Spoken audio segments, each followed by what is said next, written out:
Qauli qala al-muallif rahimahullah wa nafa'ana bi ulumihi wa amazana bi asrarihi amin. Subhanaka la ilma lana illa ma 'allamtana innaka antal alimul hakim wa la haula wa la quwata illa billahil aliyyil azim.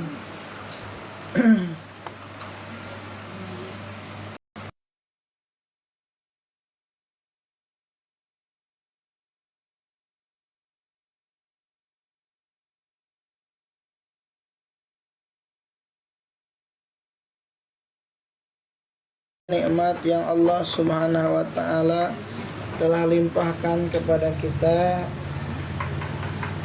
nikmat iman wal Islam, juga dengan nikmat sehat walafiat, panjang umur. Sebab-sebab nikmat tersebut kita bisa berkumpul di ini tempat. Mudah-mudahan perkumpulan kita mendapatkan ridha dari Allah Subhanahu wa taala.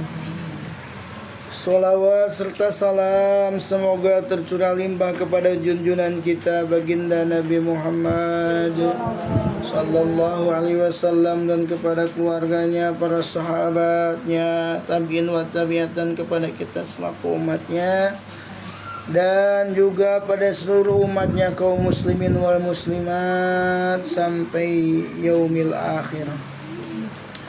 Meneruskan kajian kitab Qami Utugyan, yaitu menjelaskan tentang cabang iman, yaitu masih di cabang iman yang ke-75 ya.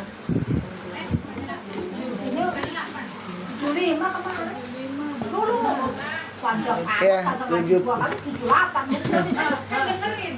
tuh ya. Masih di 75 belum selesai. Setengah-setengah. Tapi kan sama ngobrol. Ya namanya di rumah kan live tuh, lihat live. Oh, lihat live-nya. Oh iya. Oh iya. Alhamdulillah. 78. 78 lewat 1 apa? Ya lewat 2, 3. Kan 75. Jadi ya sekarang 75, berarti 2 cabang iman lagi selesai kita. Ya, 2 cabang iman lagi selesai. Alhamdulillah ya. Sama di pengajian saya juga nanti tamat juga kitabnya sama. Jadi yang bapak-bapak. Bismillahirrahmanirrahim. Qala Rasulullah sallallahu alaihi wasallam, Alaysar rahimul ladzi yarhamu nafsahu wa ahlahu khosatan, walakinnar rahimal ladzi yarhamul muslimina. Saya buat bahasa Jawa dulu ya. Laisa oranana Ar-Rahimu sopo wong kang penyayang, alladzi yarhamu kang nyayangi sopo rahim nafsahu ing awak dheweke rahim, wa ahlahu lan keluargane rahim khosotan hale tertangtu, walakinna rahima lan tetapi ne wong kang penyayang, alladzi kang yarhamu bakal sayang ya si rahim al muslimina ing pira muslim kabeh. Nah itu kalau ngaji itu ngelugat gitu ya. Nanti dijawain, oh ini jadi rumusnya itu. Enggak, dulu tuh kalau ngaji bahasa Jawa. Iya. Ya? Iya, dilakukan terus sama itunya. Jadi bahasa tulis di kitab tuh Arab, kita lugot. Lugot tuh artinya kita terjemahin. Sekali ya. Kayak tadi membahasa Jawa. Sama Jadi dilaguin. kadang-kadang gitu. Dari guru-gurunya gitu. Iya, ngajinya Ya. Jadi bahasa kita nyama, walaupun kadang orang Jawa nggak ngerti bahasanya ya, nggak ngerti ya, orang ngertilah. Laisar rahimul ladzi yarhamu nafsahu wa ahlahu khosatan. Karena tadi ngalap berkah gitu ya. halap berkah di pondok-pondok pesantren itu sebelum dijelasin baik dengan bahasa Sunda, bahasa Indonesia ya, itu biasanya dilugat dulu dengan seperti tadi dimaknai. Itu turun temurun tuh seperti itu. Pesantren tuh seperti itu. Kita langsung ujuk-ujuk apa ya dijelaskan dengan pembahasannya. Enggak. Jadi ada istilahnya halap berkah, halap barokah para masai. Para wali begitu juga, karena rumus-rumusnya tadi itu yang dibikin oleh para aulia Allah, di antaranya adalah Sunan Ampel. Maksudnya biar gampang ngaji. Karena ngaji itu jangan dianggap mudah, susah. Sering saya sampaikan, kita orang Arab bukan ya. Belajar bahasa Arab juga tidak. Ujung-ujung suruh baca ya, memahami, menerangkan ya. Makanya ulama-ulama itu pintar, dibuatlah rumus-rumus supaya gampang dipahami gitu. Alhamdulillah atas pertolongan Allah bahasa Arab itu mudah dipelajari. Kalau susah dipelajari nggak bakalan datang ke kita, nggak bakalan sampai ke kita ya itu. Akhirnya kita tahu rukun sholat, tahu rukun wudhu, tahu ini dan lain sebagainya. Karena ada orang-orang yang bisa menerjemahkan, menjelaskan tentang lafaz Arab tersebut. Itu. Jadi nggak bakalan kecolongan di agama Islam. Kenapa? Jadi kalau ada orang yang memalsukan Al-Quran, memalsukan hadis dengan terjemah-terjemah yang dibuatnya, orang-orang lain pada tahu bahasa oh ini salah terjemahnya, oh ini nggak benar terjemahnya, begitu. Kalau di agama yang lain patokannya pada terjemah, ya. Sering saya sampaikan, kalau kitab Taurat yang asli itu bahasanya bahasa Ibrani. Nah, sedangkan para pendeta itu sedikit sekali yang bisa bahasa Ibrani. Kerataannya itu dari terjemahannya. Jadi gampang dipalsu. Jadi kalau misalkan diganti terjemahannya ya nggak bisa memverifikasi ke kitab aslinya. Kitab aslinya juga nggak tahu. Tapi kalau Al-Quran memverifikasinya gampang karena ada sanadnya gitu loh. Ya. Jadi sebenarnya mah kalau orang masih meragukan di agama kita, orang Muslim sendiri di dalamnya itu sangat kelewatan itu. Karena Islam sudah jelas. Kenapa ada kejelasan sanadnya gitu loh. Jadi saya dari si anu dari si anu. Ini memverifikasinya gampang. Itu bahkan termasuk qiraat juga sama seperti itu. Itu. Jadi ada sanad, ada mata rantainya. Itu kalau bahasa kitanya mah enggak ujug-ujug ada ujug-ujug begitu enggak begitu. Jadi ada dasarnya. Nah, ini qala Rasulullah sallallahu alaihi wasallam, laisar rahimu alladhi yarhamu nafsahu wa ahlu khasatan. Tidaklah orang yang penyayang itu adalah orang yang hanya sayang pada dirinya dan keluarganya saja, tapi orang penyayang itu adalah orang yang sayang kepada semua orang muslim. Jadi ibu rahimakumullah, kalau seandainya kita hanya sayang kepada anak dan keluarga kita, maka kita belum termasuk orang yang penyayang. Biasa itu mah namanya anak kita. Biasa itu namanya keluarga kita. Ya. Walakinar rahima alladhi yarhamul muslimina, akan tetapi orang penyayang itu adalah orang yang sayang kepada sama anak kita, tetapi kita sayang sama anak tetangga. Gitu. Jadi bukan hanya kita sayang kepada keluarga kita, tapi kita sayang sama lingkungan kita, sama orang yang ada di sekitar kita. Jadi kalau hanya sekedar mementingkan diri sendiri mah toh biasa aja sebenarnya mah. Ibu kaya, tapi kekayaannya hanya untuk diri sendiri, ya sama aja hukumnya ke orang miskin. Dari sisi belum bisa memberikan manfaat. Dari sisi tidak memberikan manfaat kepada orang lain, yang biasanya tidak memberikan manfaat kepada orang lain, orang miskin apa orang kaya? Orang miskin. Karena apa yang mau diberikan, betul tidak? Tetapi orang miskin, orang fakir, dia memberikan manfaat kepada orang lain, itu hakikatnya dia adalah orang kaya. Karena bisa memberi, bisa membantu. Itu secara hukumnya.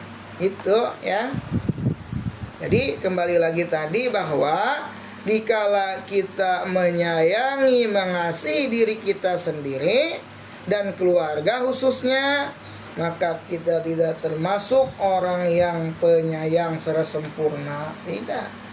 Akan tetapi orang yang penyayang itu adalah orang yang sayang kepada semua kaum muslim, kaum muslimin dan muslimat maksudnya ya, gitu. Jadi sebenarnya mah kaum muslimin muslimat ya, kalau kita memakai hukum penuh cinta dan kasih sayang, sebenarnya mah kaum muslimin mah nggak bakal ada yang sengsara sebenarnya mah, karena kepeduliannya kental sebenarnya mah itu. Ini misalkan ada orang muslim yang kelaparan, yang kesusahan, ya mungkin muslim keliling nggak peka gitu aja, itu ya. Qala Rasulullah sallallahu alaihi wasallam, man masaha ala rasi yatimin kana lahu bi kulli sya'ratin tamudu alaiha yaduhu nurun yaumal qiyamah. Dan Rasulullah SAW bersabda, barang siapa yang mengusap kepala anak yatim, maka ia berhak untuk setiap rambut yang dilalui usapan tangannya itu mendapat sesinar cahaya di hari kiamat. Artinya apa? Menyayangi. Jadi di mana kita menyayangi ya anak yatim, maksud mengusap itu kan bagian daripada menyayangi ya, mengasihi gitu loh. Sebagaimana tadi hadis di atas ya. Itu adalah bukti daripada kita menyayangi, mengasihi anak yatim. Maka di mana kita berhak untuk setiap rambut yang dilalui usapan tangannya itu mendapat sesinar cahaya di hari kiamat. Maksudnya adalah apa tadi? Menyayangi. Sebagai rasa sayang biasanya itu suka ngelus-ngelus rambut. Kucing juga anteng kalau diusap-usapin. Tandanya nyayangin tuh orang. Itu apa? Masalah itu adalah ciri daripada kita menyayangi anak yatim, menyayangi, mengasihi ya. Kan biasanya begitu ya. Biasanya kita silanya pahamlah, tidak sekedar mengusapnya saja, akan tetapi di situ di dalamnya kan ada apa? Santun. Itu bukti daripada sayang apa tidak? Sayang. Bukti daripada peduli apa tidak? Peduli. Nah seperti itu. Nah, jika orang tersebut sudah demikian, maka walakina rahimalladzi yarhamul muslimina. Nah inilah yang disebut penyayang yang sejati gitu loh. Seperti itu. Jadi ada kepedulian. Makanya saya ulang seperti biasa saya sampaikan bahwa ingat, segala sesuatu itu kembali pada dua perkara. Ya, segala sesuatu kembali pada dua perkara. Satu hubungan dengan Allah, kedua dengan hubungan dengan makhluk. Apa yang kita lakukan ini semuanya baliknya ke sana, Ibu. Hubungan dengan Allah, hubungan dengan hubungan dengan Allah mana? Ibu sholat, ngaji, ya, puasa. Wah, nggak jalanin perintah-perintah Allah nih. Ini sifatnya hubungan dengan Allah. Ya. Yang kedua hubungan dengan sesama. Dan hubungan dengan sesama ini paling dicintai oleh Allah Ta'ala. Kenapa? Karena di dalamnya juga termasuk menjalankan perintah Allah juga.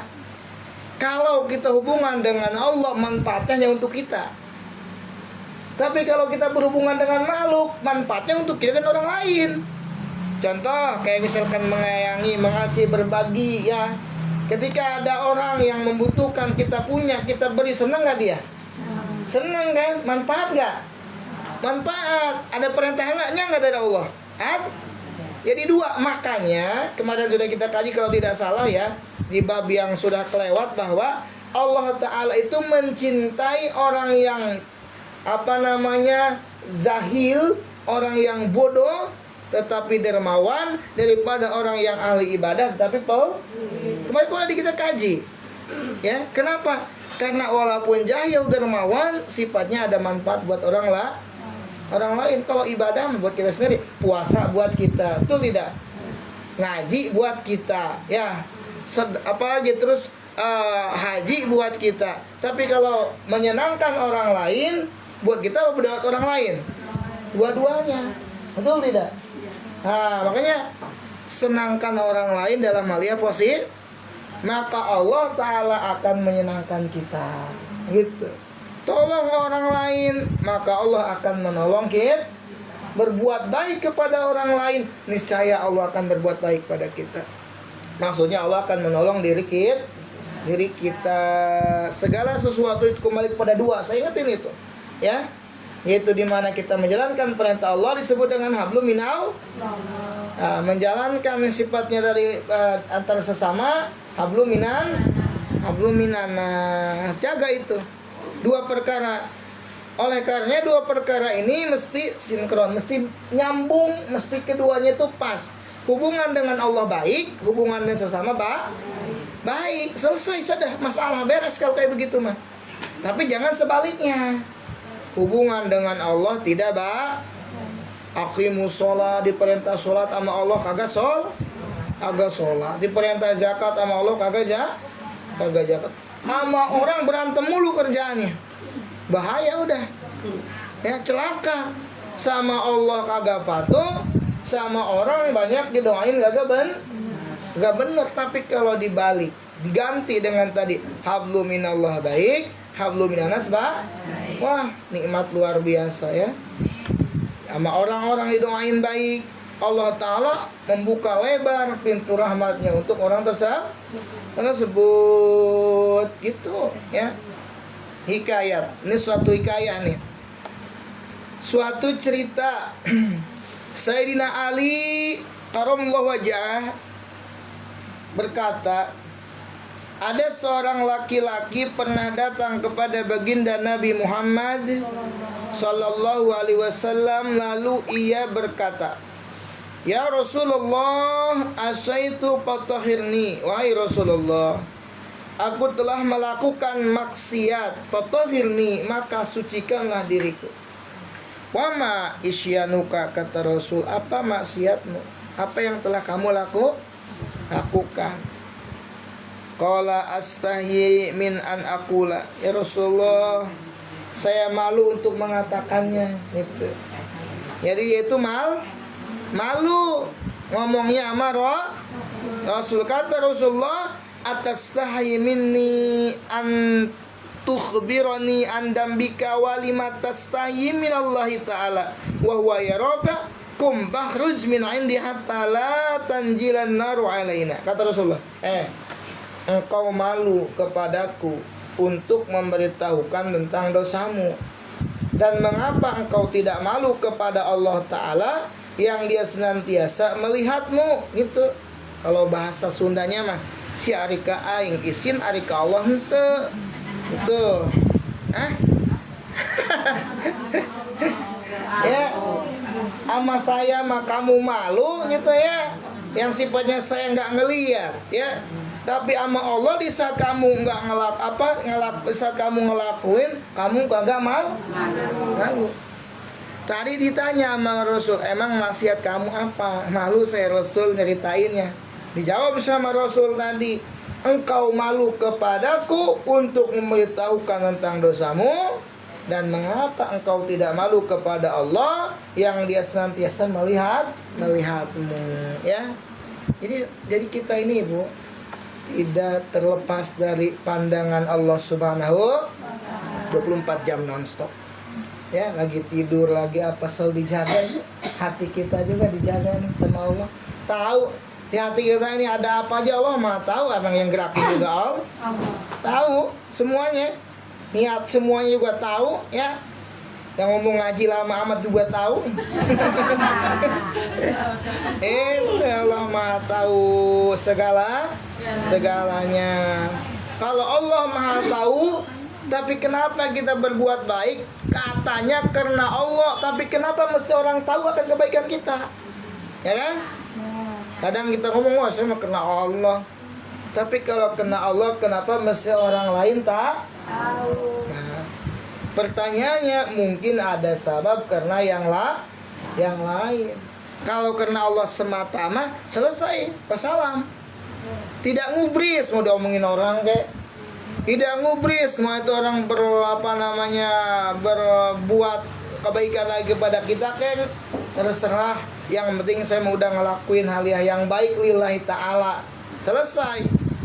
Itu dia ya, nggak tahu, nggak ingat waktu dulu lagi susah. Ya, sekarang aja udah kayak begitu gayanya. Padahal mah dulu mah waktu kagak ada. Saya mah ikhlas kena Allah redo. Gak ngomong-ngomong saya mah. Kagak ngomong-ngomong. Tuh. Jadi kemana-mana tadi. Itu ya. Jadi saya bilang tadi, kalau lillahi ta'ala mah ngapain mesti orang tak tahu. Ataupun juga ngapain mesti ngungkit-ngungkit perkara yang kiranya, jadi kalau udah karena Allah selesai sudah, wassalam. Artinya enggak mempermasalahkan hal-hal yang lain. Kadang kita enggak sadar bahwa itu penyakit hati yang bisa menghilangkan pahala kita, pahala kebaikan gitu. Semua, bukan hanya di sedekah, di ngajar ngaji juga begitu hukumnya. Itu ya, padahal dia tuh ngaji ikronya sama saya ya, udah gede kagak ngaku, udah sukses kagak ngeh, sama aja pahalanya bisa hilang daripada itu, selesai gitu ya. Kadang-kadang yang hanya dipikir itu hal ya duniawi, tapi seorang asatid, seorang guru ngaji nggak salah itu juga penyakit gitu ya. Makanya yang paling susah itu mengobati hati. Kalau badan itu bisa kelihatan penyakitnya ya, bisa ke dokter penyakit jantung atau bisa ke medisnya, bisa ke ahlinya. Tapi kalau sudah penyakit hati susah cara ngobatinnya. Jadi enggak sekali dua kali itu ya, langsung sehat, langsung sembuh gitu. Lalu kata Rasul, kum, berdirilah kamu, mahruz min indi, udah sana kamu keluar jauh dari sisi saya, hatta la tanjila naru alaina, sehingga neraka tidak turun kepada kami karena khawatir nantinya ada siksa Allah datang ke kami. Ini udah kamu sana pergi. Itu diusir sama Nabi sallallahu alaihi itu diusir sama Nabi karena gedeknya apa? Keselnya itu tadi, sama Allah maka gak malu, giliran sama saya malu gitu ya. Jadi sama Nabi mah tadi bilangnya malu, sama Allah tidak malu. Hakikatnya kan begitu. Makanya Nabi kesel di situ, kayaknya segitu. Tapi nggak ada kalimat begitu, tambahin aja biar masuk gitu ya. Fakharaja rajul khaiban wa aisan wa bakian min indi Rasulillah. Maka keluarlah laki-laki itu dengan perasaan rugi, putus asa dan menangis pergi dari sisi Rasulullah sallallahu alaihi. Itu laki-laki itu keluar akhirnya pergi ya sama Nabi karena suruh pergi ya, sambil menangis putus asa. Lalu datanglah malaikat Jibril alaihissalam seraya berkata, ya Muhammad, duhai Nabi Muhammad, lima ayyasta, mengapa engkau membuat putus asa kepada orang yang berbuat maksiat, padahal ia mempunyai kafarat, mempunyai penghapus atau pembayar untuk dosa-dosanya, walaupun dosanya itu sangat besar. Lalu Rasulullah SAW menjawab, wa ma kafaratuhu, wahai malaikat Jibril, apa kafaratnya? Apa penebus dosanya? Itu ya. Penebus dosanya apa tadi si laki-laki itu apa? Dia kan tadi sudah bermaksiat kepada Allah, terus mau minta disucikan ke saya. Terus saya pinta, saya nanya, suruh menceritakan, dia malu. Saya bilang, kamu sama Allah nggak malu, sama saya malu, suruh pergi. Nah sekarang kata engkau bahwa ini orang ini punya penebus, punya penghapus akan dosa-dosanya, mana kafarotnya apa? Nah ini perlu dicatat. Lalu Nabi SAW berkata, malaikat Jibril alaihissalam berkata kepada Rasul, lahu sobiyun sogirun. Kata malaikat Jibril, ia mempunyai seorang anak kecil. Faida dakhala fi baitihi, saat-saat ia masuk rumah, anak kecil itu menyambutnya. Wa yadba'u ilaihi syai'an, lalu ia berikan sepotong makanan. Aw ma yafrahu bihi, atau sesuatu yang dapat menyenangkan kayak mainan gitu. Faida fariha sabiyu, maka ketika anak kecil itu bergembira senang, kafaratan lidambi, jadilah hal itu sebagai kafarat, sebagai penebus bagi dosa-dosanya gitu. Jadi senang kalau ibu punya masih punya anak di rumah ya. Istilahnya yang masih kecil atau yang udah gede. Kalau misalkan udah bepergian tuh bawa oleh-oleh. Jangan polos. Itu terutama anak kecil. Nah, anak kecil mah ya nungguin sampai jam 11 juga. Ya. Gitu.